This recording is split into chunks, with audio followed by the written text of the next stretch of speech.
Mean राशि बंधुगण सतर्क रुहंतु। आपण मृत्यु को आपणकर जीवन को आमंत्रण करुछंती। आपणक घरे वर्तमान पड़िथिबा तीनोटी निर्दिष्ट जिनिस जदि तुरंत हटा न जाए तेबे आपण जहा प्रिय ताहा धूली रे परिणत होइजिब। आपणक परिवार रे बड़ बड़ दुर्घटना घटिबा आरंभ हेबो। आपणक चारि पाखरे अभाव एवं ध्वंस घटिबो।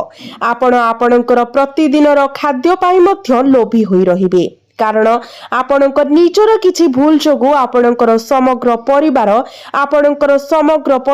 प्रत्येक खाद्य पाई संघर्ष करिवे। दुष्ट आत्मा एवं नकारात्मक शक्ति आपणक घरे बास करिवो, कारण आपण जानि नाहंती जे आपणक घरे पड़िथिबा किछि जिनिस याकु निरंतर भाबरे नष्ट करूछि।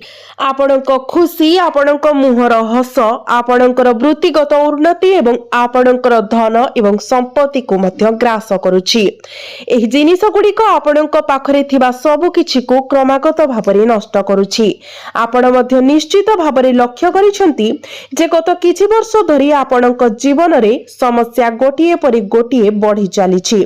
आपण एते दुखर सम्मुखीन होइछंती जे आपण निज अस्तित्व प्रति विरक्त होई जाइछंती। आपणक चारि पाखरे थिबा लोक माने आपणकर संपर्कीय, आपणकर शुभेच्छु एवं आपणक निज प्रियजन माने आपणक आवश्यकता समय रे आपणक ठारू मुह फेराइबाकू आरंभ करिसेंती।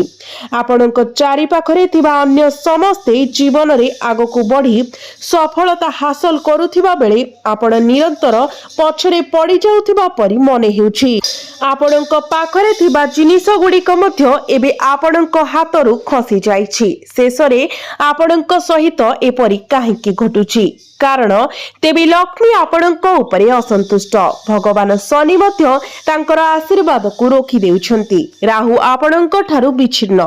आपणकर पूर्व पुरुष एवं रक्षक आत्मा मध्य आपणक उपरे क्रोधित एवं सेमाने काहेकि एपरि व्यवहार करूछंती? कारण आपणक घर भितरे किछि अशुभ जिनिस पड़ी रहिछि, जहा एही ध्वंसर कारण हेउछि। एवं जदि आपण सेगुडी को तुरंत बाहर न करूछंती तेबे एहा आपणक परिवार मध्यरे अकाल मृत्यु को डाकी पारे।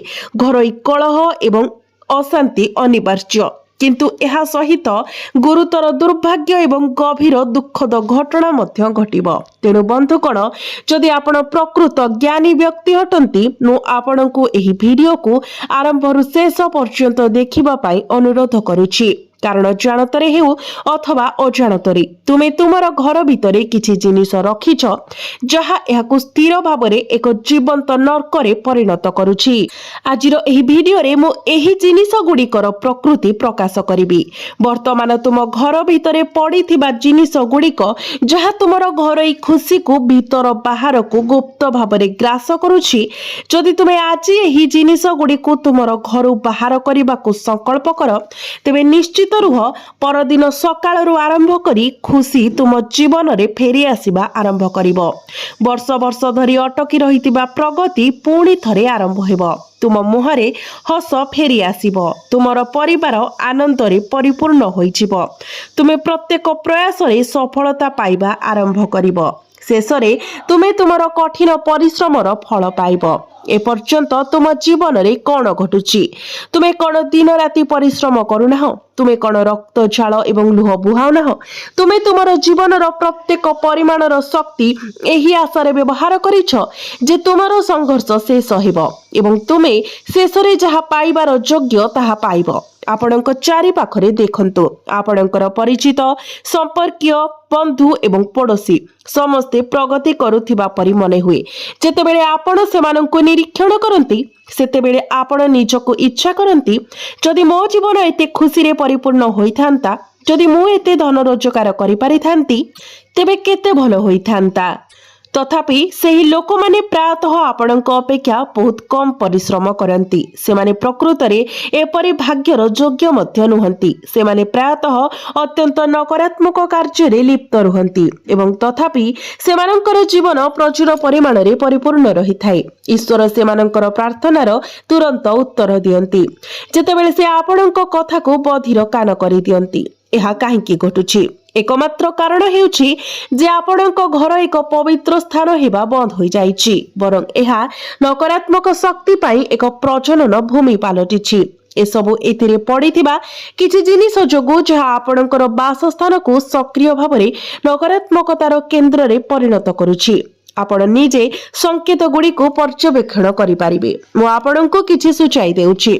मु एही भिडियो रे समस्त विवरणी प्रदान करिबि। उदाहरण स्वरूप आपण राति रे निद पाई संघर्ष करूछंती। आपणक घरर पिला माने राति अधरे हठात उठी जाउछंती। आपण अजब एवं अस्थिर स्वप्न द्वारा पीड़ित होउछंती। आपण आपणक घरे एक दीर्घकालीन अनुभव मध्य अनुभव करि पारंती, जेपरि आपणक सहित अन्य केही रहुछि। दिन पर दिन आपणक घरे युक्तितर्क एवं कलह लागि रहुछि। केही ना केही सदस्य लगातार असुस्थ हेउछंती एवं तुमे निजको डाक्तरखाना को अनवरत जाउथिबार देखुछ। जेतेबेले तुमे घरे थाओ तुमे मुंड बिंधारु कष्ट पाइबा आरंभ कर। तुमर मुंड एते भारी लागि जे जेमिति एहा फाटी जिबा भली अनुभव हुए। तुमे तुमर जीवन रे शांति पाई पारुना। जो माने थरे तुमर गभीर भावरे जत्न नेउथिले सेमाने मध्य तुम पाखरे नाहंती। सेमाने मध्य एबे तुमको परित्याग करिसेंती। प्रियजन हुंतु कि अपरिचित, समस्ते तुम ठारु दूरेई जाउथिबा परि मने हुंती।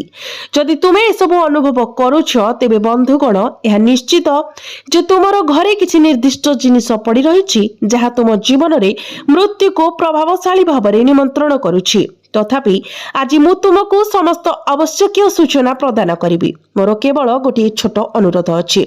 वीडियो आरंभ शेष पर्यंत देखंतु। मु आज एक अत्यंत गुरुत्वपूर्ण वीडियो तैयारी करिछि, कारण अनेक लोक प्रातः कुहंती जे मु प्रतिदिन पूजा करे, शास्त्र पाठ करे, मु नियमित मंदिर को जाए एवं उपवास मध्य करे, मु भक्ति गीत सुने, भजन गाए एवं मोर गुरुजन माननको सम्मान करे।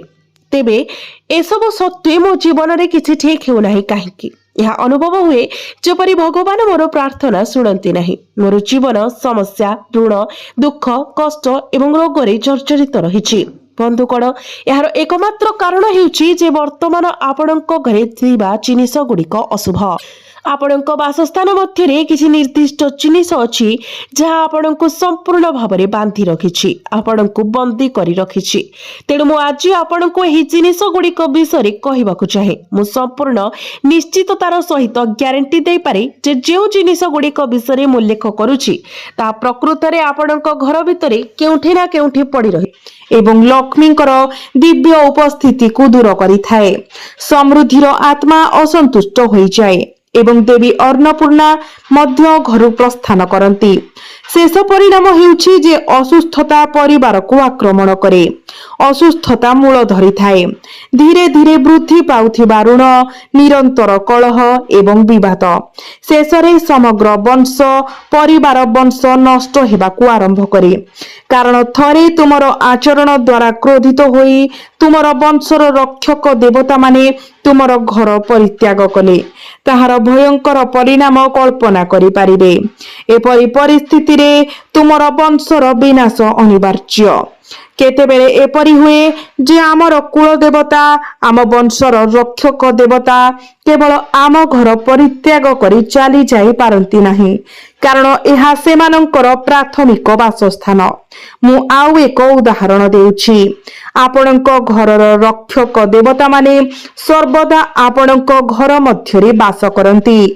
फलस्वरूप जदि सेमाने कोनोसी निर्दिष्ट वस्तु प्रति घृणा रखंती किंबा जदि प्रकृत रे सेमाने किछि संपूर्ण घृण्य पांती तेबे सेमाने आपणक घर बाहरी जाई पारिबे नाही। परिस्थिति अनुसारे सेमाने सेही वस्तु सहित सहावस्थान करिबाकू बाध्य हुअंती।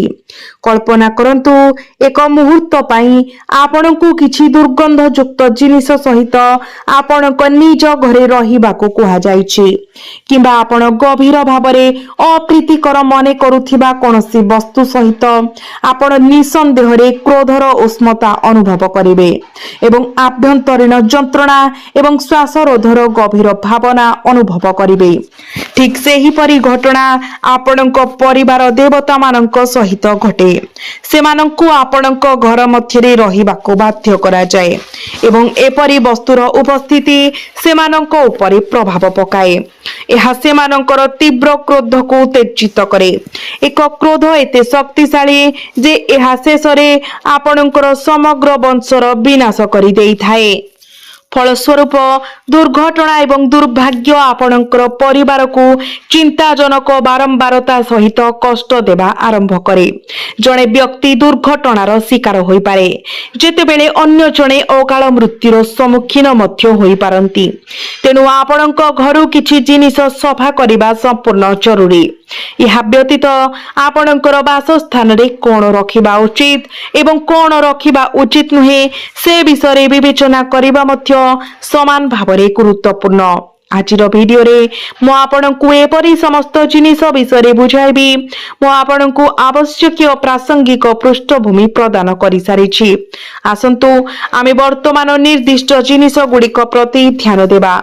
ସେହି ଜିନିଷ ଗୁଡ଼ିକ ଯାହା ଆମର ଗୃହ ଦେବତା ଏବଂ ଦେବୀମାନଙ୍କୁ କଷ୍ଟ ଦିଏ, ସେମାନଙ୍କୁ ଗଭୀର ମାନସିକ ଯନ୍ତ୍ରଣା ଏବଂ ଶ୍ୱାସରୋଧର ଭାବନା ସୃଷ୍ଟି କରେ। ଦୟାକରି ଧ୍ୟାନ ଦେଇ ଶୁଣନ୍ତୁ।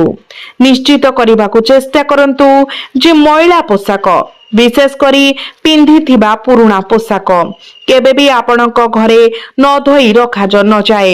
ଯେତେବେଳେ ଆମେ ଏକ ପୋଷାକ ପିନ୍ଧିଥାଉ, ତାହା କାଢି ଦେଉ ଏବଂ ନ ଧୋଇ ଫୋପାଡ଼ି ଦେଉ, ଆମର ଝାଳ କପଡ଼ା ଭିତରେ ଜମା ହୁଏ। ଧୀରେ ଧୀରେ ସେହି ଜମା ହୋଇଥିବା ଝାଳ ମଧ୍ୟରେ ନକାରାତ୍ମକ ଶକ୍ତି ବଢିବାକୁ ଆରମ୍ଭ କରେ। ଆମର ଝାଳ ପ୍ରଭାବଶାଳୀ ଭାବରେ ଏକ ଆଲୋକ ପଥ ଭାବରେ କାର୍ଯ୍ୟ କରେ। ନକାରାତ୍ମକ ଶକ୍ତିକୁ ନିଜ ଆଡକୁ ଡାକି ଆକର୍ଷିତ କରେ। ତେଣୁ ସର୍ବଦା ନିଶ୍ଚିତ କରନ୍ତୁ ଯେ ଆପଣଙ୍କର ପୋଷାକ ଧୁଆ ହୋଇ ରଖାହୋଇଛି। ଆପଣଙ୍କ ଘରେ ଦୀର୍ଘ ସମୟ ପାଇଁ ସେଗୁଡ଼ିକୁ ନ ଧୋଇ ରହିବାକୁ ଦିଅନ୍ତୁ ନାହିଁ।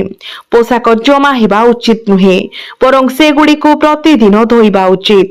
ଯଦି ଆପଣଙ୍କ ଘର ଚାରିପାଖରେ ନଧୁଆ ହୋଇ ପୋଷାକ ପଡ଼ି ରହିଥାଏ, ଯେପରି କିଛି ପରିବାରରେ ପୁରୁଣା ଅସନା କପଡ଼ା ବର୍ଷ ବର୍ଷ ଧରି ଅବହେଳିତ ହୋଇ ରହିଥାଏ ଏବଂ କେହି ଜାଣି ମଧ୍ୟ ନଥାନ୍ତି, ତେବେ ସେଗୁଡ଼ିକ ଏଠାକୁ ସେଠାକୁ ବିସ୍ତାରିତ ହୋଇଯାଏ। କେତେବେଳେ ଏ କୋଣରେ, କେତେବେଳେ ସେ କୋଣରେ, କିମ୍ବା ହୁଏତ ଛାତ ଉପରେ ପଡ଼ିଥାଏ।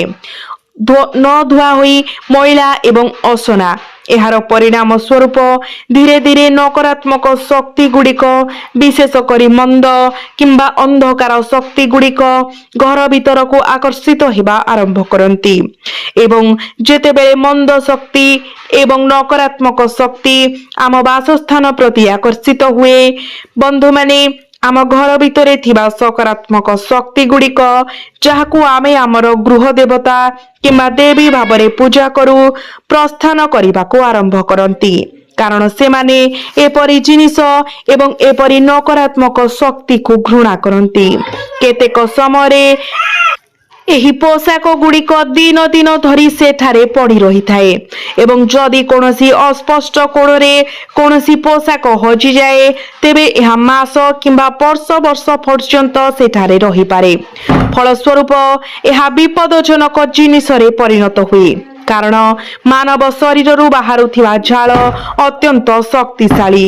ଏହା ଏକ ଚୁମ୍ବକ ପରି କାର୍ଯ୍ୟ କରେ, ଅନେକ ମଇଳା ଏବଂ ଅପରିଷ୍କାର ଉପାଦାନକୁ ନିଜ ଆଡକୁ ଆକର୍ଷିତ କରେ। ତେଣୁ ସତର୍କ ରୁହନ୍ତୁ। ନିଶ୍ଚିତ କରନ୍ତୁ ଯେ ଆପଣ ପ୍ରତିଦିନ କିମ୍ବା ଅତି କମରେ ପ୍ରତି ସପ୍ତାହରେ ଆପଣଙ୍କର ମଇଳା ପୋଷାକ ଧୋଉଛନ୍ତି। ପରବର୍ତ୍ତୀ ବସ୍ତୁଟି ହେଉଛି ତୁମ ଘରର ପରଦା ଏବଂ ବେଡସିଟ୍। ତୁମକୁ ସମୟ ସମୟରେ ଏଗୁଡ଼ିକୁ ଭଲ ଭାବରେ ଧୋଇବାକୁ ପଡ଼ିବ।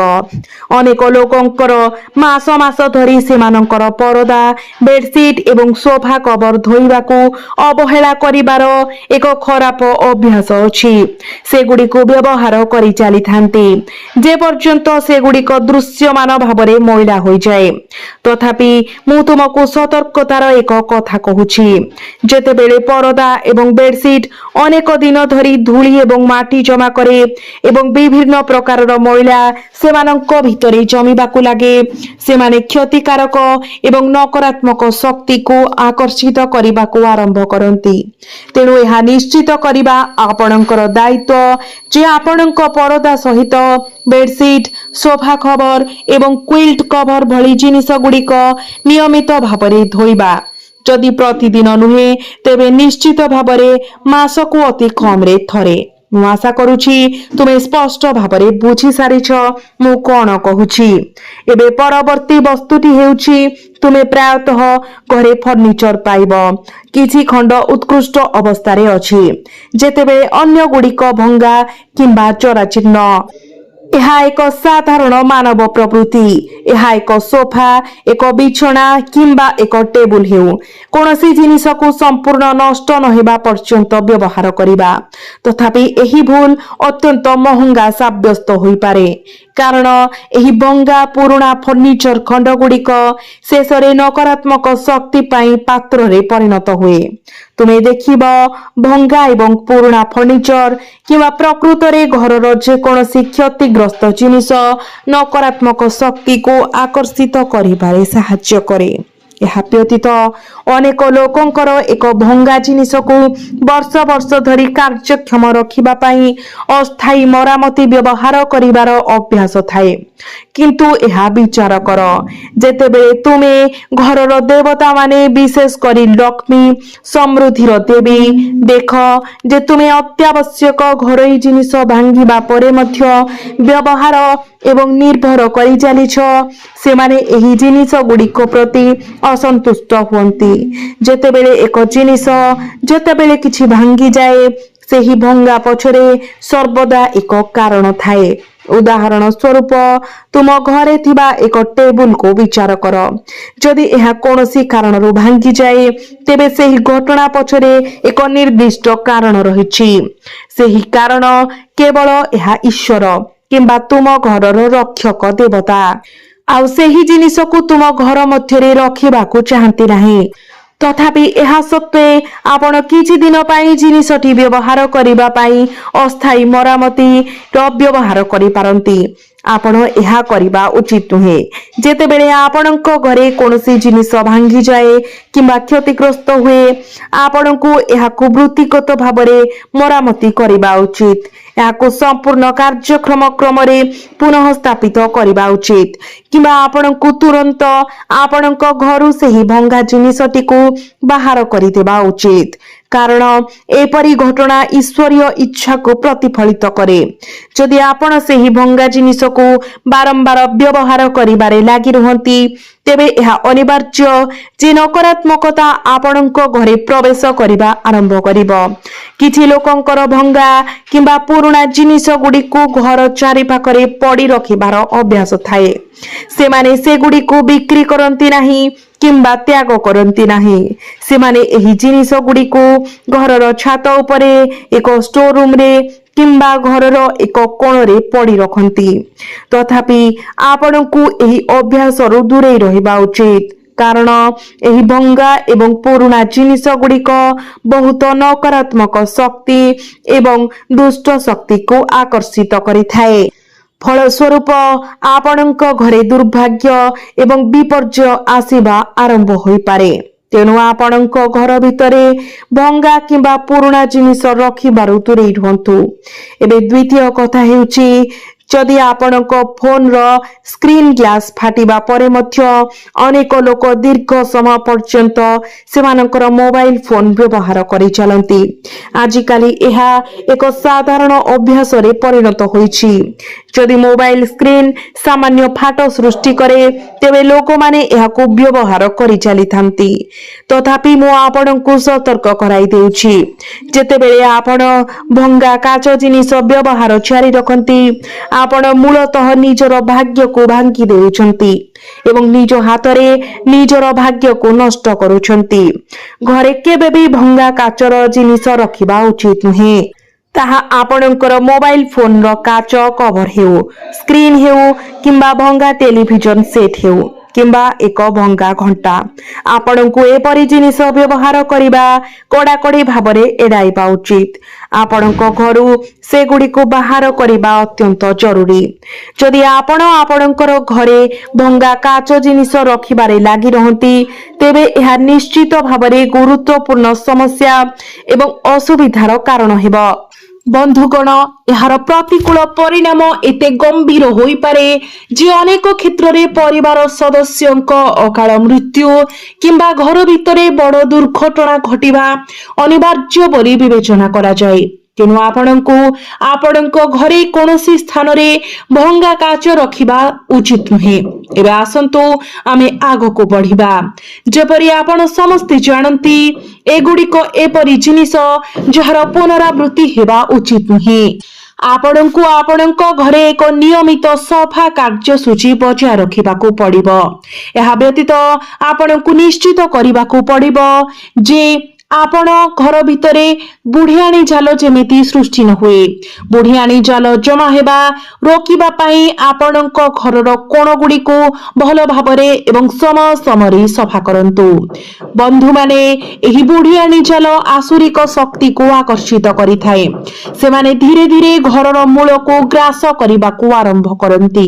ତେଣୁ ଆପଣଙ୍କ ଘରେ କେବେ ବି ବୁଢିଆଣୀ ଜାଲ ସୃଷ୍ଟି ହେବାକୁ ଦିଅନ୍ତୁ ନାହିଁ। ଅନେକ ଲୋକଙ୍କର ସମ୍ପୂର୍ଣ୍ଣ ସଫା କରିବାରେ ଅବହେଳା କରିବାର ଅଭ୍ୟାସ ଅଛି, ଯଦିଓ ସେମାନେ ମହଲା ସଫା କରିପାରନ୍ତି ନାହିଁ ଏବଂ ଘରର ଜିନିଷପତ୍ର ଧୂଳି କରନ୍ତି। ସେମାନେ ପ୍ରାୟତଃ ଛାତ ଉପରକୁ ଚାହିଁ ପାରନ୍ତି ନାହିଁ, ଯେହେତୁ ବୁଢିଆଣୀ ଜାଲ ପ୍ରାୟତଃ ଛାତ ଉପରେ ଏବଂ କୋଠରୀର ବିଭିନ୍ନ କୋଣରେ ସୃଷ୍ଟି ହୁଏ। ଆପଣଙ୍କୁ ଏହି ବିଷୟ ପ୍ରତି ବିଶେଷ ଧ୍ୟାନ ଦେବାକୁ ପଡ଼ିବ ଏବଂ ନିଶ୍ଚିତ କରିବାକୁ ପଡ଼ିବ ଯେ ଆପଣଙ୍କ ଘରେ କୌଣସି ବୁଢିଆଣୀ ଜାଲ ନାହିଁ। ବର୍ତ୍ତମାନ ଆସନ୍ତୁ ପରବର୍ତ୍ତୀ ଜିନିଷ ଜାଣିବା। ଏହା ମହିଳାମାନଙ୍କର କେଶ ହେଉ କିମ୍ବା ପୁରୁଷମାନଙ୍କର କେଶ, କିଛି କେଶ ଅନିବାର୍ଯ୍ୟ ଭାବରେ ଉପୁଡ଼ିଯାଏ ଏବଂ ବିସ୍ତାରିତ ଭାବରେ ପଡ଼ିଯାଏ। ସେଗୁଡ଼ିକ ତଳେ ବିଛଣାରେ ପଡ଼ିଥାଏ କିମ୍ବା କେବଳ ଲକ୍ଷ୍ୟହୀନ ଭାବରେ ଏଠାକୁ ସେଠାକୁ ଉଡ଼ି ବୁଲୁଥାଏ। ତଥାପି ଏହି ଉପୁଡ଼ି ଯାଇଥିବା ଛିଣ୍ଡି ଯାଇଥିବା କେଶ ଯେଉଁଗୁଡ଼ିକ ଆମେ ତଳେ କିମ୍ବା ବିଛଣାରେ ପଡ଼ିଥିବାର ଦେଖୁ, ଆମ ପାଇଁ ଏକ ବିପଦପୂର୍ଣ୍ଣ ଚେତାବନୀ ସଂକେତ ଭାବରେ କାମ କରେ। ଆପଣଙ୍କୁ ତୁରନ୍ତ ଯେକୌଣସି ଉପୁଡ଼ି ଯାଇଥିବା କିମ୍ବା ଛିଣ୍ଡି ଯାଇଥିବା କେଶ ସଂଗ୍ରହ କରିବା ଉଚିତ। ଅନେକ ଲୋକଙ୍କର ଅଭ୍ୟାସ ଅଛି ଯେ ଯଦି ସେମାନଙ୍କର କେଶ ଝଡୁଛି କିମ୍ବା ବିଛାଡ଼ି କେଶ ଭାଙ୍ଗି ଯାଇଛି, ତେବେ କେବଳ ସେଠାରେ ପଡ଼ି ରହିବାକୁ ଦିଅନ୍ତି। ଏହା ବଦଳରେ ଆପଣ ଆପଣଙ୍କର ଘରକୁ ଭଲ ଭାବରେ ଝାଡୁ କରିବା ଉଚିତ। ଘର ଚାରିପାଖରେ ବିଛାଡ଼ି ହୋଇଥିବା ସମସ୍ତ କେଶ ସଂଗ୍ରହ କରନ୍ତୁ। ଏହାକୁ ଏକ କାଗଜ ଖଣ୍ଡରେ ସୁରକ୍ଷିତ ଭାବରେ ଗୁଡ଼ାଇ ରଖନ୍ତୁ ଏବଂ ଏହାକୁ ଆପଣଙ୍କ ଘରଠାରୁ ଦୂରରେ ଫିଙ୍ଗି ଦିଅନ୍ତୁ। କେବଳ ଅବାସ୍ତବ ଅଳିଆ ଗଦାରେ ଆପଣଙ୍କର କେଶକୁ ଫିଙ୍ଗି ଦିଅନ୍ତୁ ନାହିଁ କିମ୍ବା ଏଠାରେ ସେଠାରେ ବିସ୍ତାରିତ ହେବାକୁ ଦିଅନ୍ତୁ ନାହିଁ। ଉଦାହରଣ ସ୍ୱରୂପ, କିଛି କେଶ ରାସ୍ତାରେ ପଡ଼ିବା ସମୟରେ ଅନ୍ୟଗୁଡ଼ିକ ଦୂରକୁ ଉଡ଼ିଯାଏ। ଏହାକୁ ଏଡ଼ାଇ ଦିଆଯିବା ଉଚିତ। ଆପଣଙ୍କୁ ଆପଣଙ୍କର କେଶ ସଂଗ୍ରହ କରିବାକୁ ପଡ଼ିବ। ଏହାକୁ ଉଡ଼ି ନ ଯିବା ପାଇଁ କାଗଜରେ କଡ଼ାକଡ଼ି ଗୁଡ଼ାଇବାକୁ ପଡ଼ିବ ଏବଂ ତାପରେ ଏହାକୁ ଏକ ନିର୍ଦ୍ଦିଷ୍ଟ ଡଷ୍ଟବିନରେ ଫିଙ୍ଗି ଦେବାକୁ ପଡ଼ିବ। ଯଦି ଆପଣଙ୍କର ଅସାବଧାନତା ହେତୁ ଆପଣଙ୍କର କେଶ ବିସ୍ତାରିତ ହୋଇ ପଡ଼ି ରହେ, ରାସ୍ତାରେ କିଛି ପଡ଼ି ରହେ କିମ୍ବା ଅଳିଆ ଡବାରେ ଖୋଲା ଭାବରେ ପଡ଼ି ରହେ, ତେବେ ଏହା ଅତ୍ୟନ୍ତ ବିପଦପୂର୍ଣ୍ଣ ହୋଇପାରେ। ତେଣୁ ସର୍ବଦା ନିଜର କେଶ ସଂଗ୍ରହ କରିବାକୁ ଚେଷ୍ଟା କରନ୍ତୁ। ଯଦି ଆପଣ ଏକ ଭଙ୍ଗା ସୂତା ଦେଖନ୍ତି, ଛିଣ୍ଡି ଯାଇଥିବା ସୂତା ପଡ଼ିଥିବାର ଦେଖନ୍ତି, ତେବେ ଏହାକୁ ଉଠାଇ ଏକ ନିର୍ଦ୍ଦିଷ୍ଟ ସ୍ଥାନରେ ରଖନ୍ତୁ, ଯାହାଦ୍ୱାରା ଆପଣ ନକାରାତ୍ମକ ଶକ୍ତି ଠାରୁ ବଞ୍ଚି ପାରିବେ। ଏହି ସବୁ ଛୋଟ ଛୋଟ ଜିନିଷ ନକାରାତ୍ମକ ଶକ୍ତିର ଏକ ପ୍ରବଳ ଉପସ୍ଥିତିକୁ ଆକର୍ଷିତ କରିପାରେ, ଯାହା ଆପଣଙ୍କ ପାଇଁ ଏକ ଗୁରୁତ୍ୱପୂର୍ଣ୍ଣ ବିପଦ ସୃଷ୍ଟି କରିପାରେ। ତେଣୁ ସର୍ବଦା ଏହି କଥାଗୁଡ଼ିକ ପ୍ରତି ସତର୍କ ରୁହନ୍ତୁ ଏବଂ ଏହି ଛୋଟ ଛୋଟ ଜିନିଷ ଗୁଡ଼ିକରେ ନିଜର ଧ୍ୟାନ କେନ୍ଦ୍ରିତ କରନ୍ତୁ।